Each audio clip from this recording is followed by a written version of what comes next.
ஜெய் சித்தி விநாயகமூர்த்திக்கு ஜெய். விநாயகப் பெருமான் ஒரு காலத்திலே சிவபெருமான் திருப்பூட சம்ஹாரம் அப்படின்னு ஒரு சம்ஹாரத்துக்கு புறப்படுறார். அப்போ புறப்படும்போது அந்த ஊர் உள்ள சாதாரண ரதம் போக முடியாது. ஒவ்வொருத்தரும் ஒரு ஒரு வரத்தை வாங்கியிருக்காங்க இல்லையா? அது மாதிரி சும்பன் நிசும்பன் அப்படின்ட்டு இந்த 3 அசுரர்கள் என்ன பண்ணுறாங்க அப்படின்னாக்க, சுவாமிகிட்ட எங்கள் ஊரில் சாதாரண ரதம் வரக்கூடாது அப்படின்னு சொல்லி வரத்தை வாங்கிட்டாங்க. இந்த ரதத்தில் வந்தால் தானே நம்மளை சம்ஹாரம் பண்ணுறாங்க அப்படின்னு சொல்லி அவங்க அப்படி ஒரு வரத்தை வாங்கிட்டாங்க.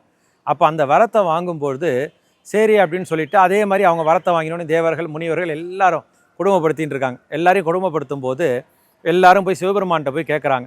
சரி, அவனுக்கு அழிவு காலம் நெருங்கிடுது அப்படின்னு சொல்லி சுவாமியை அவனை சம்ஹாரம் பண்ண புறப்படுறார்.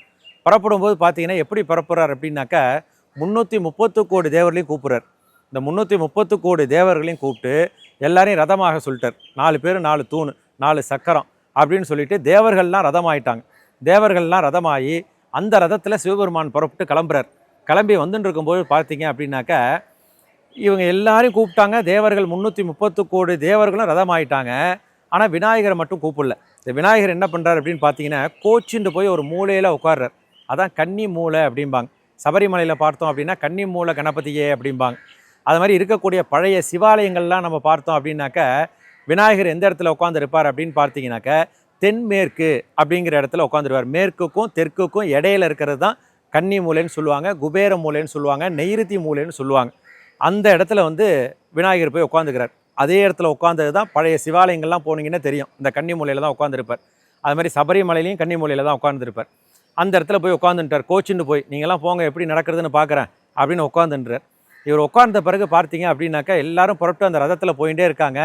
கரெக்டாக மேல்மருவத்தூர் தாண்டி அச்சரப்பாக்கம் அப்படின்னு ஒரு ஊர் இருக்குது.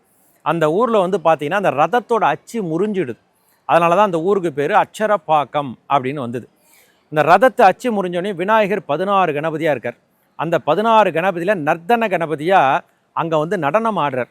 நடனம் ஆடினோடனே விநாயகர் பெருமானே என்னப்பா இது சோதனை, ஏன் இந்த மாதிரி ஒரு தரங்கள் ஏற்படுத்திட்டே அப்படின்னு சொல்லி பிரம்மா விஷ்ணு எல்லாரும் போய் கேட்குறா.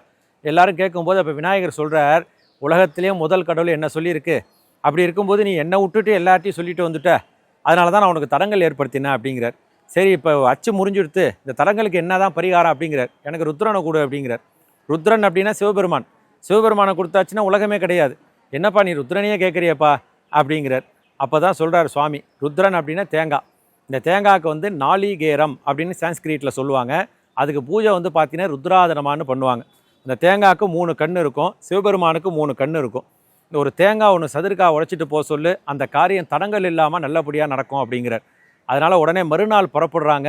புறப்படும்போது விநாயகப் பெருமானுக்கு ஒரு சூறக்காய் ஒன்று உடைச்சிட்டு அந்த சம்ஹாரத்துக்கு கிளம்பும்போது எந்த தடங்களும் இல்லாமல் நல்ல முறையில் சம்ஹாரம் பண்ணிவிட்டு திரும்ப வரார் சுவாமி. அதனால தான் விநாயகப் பெருமானுக்கு சூறக்காய் உடைக்கிறது. வேறு எந்த சுவாமிக்கும் சூறக்காய் உடைக்கிறது கிடையாது. தேங்காய் உடைக்கணும் அப்படின்னா அது விநாயகருக்கு தான். நம்மளே ஒரு நல்ல இடத்துக்கு புறப்படுறோம் அப்படிங்கிற போது விநாயகருக்கு ஒரு சதுர்க்காய் ஒன்று உடைச்சிட்டு புறப்பட்டோம் அப்படின்னாக்க அந்த காரியம் தடங்கள் இல்லாமல் நல்ல முறையில் நடக்கும். நம்ம போய் வெற்றிகரமாக முடிச்சுட்டு வரலாம். அதனால தான் விநாயகர் பெருமானுக்கு சூறக்காய் உடைக்கிறது.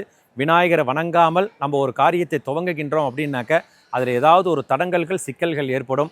ஆகையினால்தான் விநாயகர் பெருமானை நாம் வணங்கிவிட்டு மற்ற காரியத்தை துவங்க வேண்டும். அப்படிங்கிறதுனால தான் விநாயகரை முதல் கடவுளாக வைத்திருக்கின்றார்கள்.